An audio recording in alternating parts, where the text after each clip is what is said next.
பிடித்த பெண்ணை வசியம் பண்ணும் முறை தாங்க இது. பிடித்த பெண்ணாக இருந்தாலும் சரி, ஆணாக இருந்தாலும் சரி, யாரை வேணாலும் வசியம் பண்ணலாம். அதுக்கு என்ன தேவை அப்படின்னு பார்த்தீங்கன்னாக்கா, அவங்களோட ஃபோட்டோ மட்டும் இருந்தால் போதும். ஃபோட்டோ இல்லாத பட்சத்தில் பேர், அப்பா அம்மா பேர் இருந்தால் போதும். சரிங்களா? 6 நாளில் வசியம் பண்ணும் முறை தாங்க இது.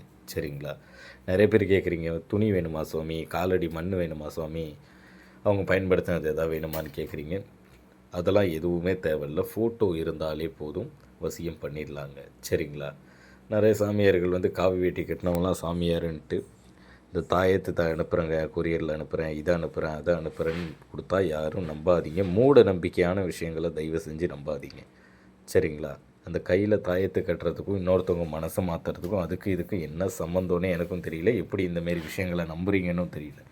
சிலர் கேட்குறீங்க, மாந்திரிகராக இருந்துட்டு எப்படி சுவாமி மையெல்லாம் வேணான்றீங்கன்னு. அதெல்லாம் கறி பிடிச்ச மைய தடவைனா வசியம் ஆகாதுப்பா.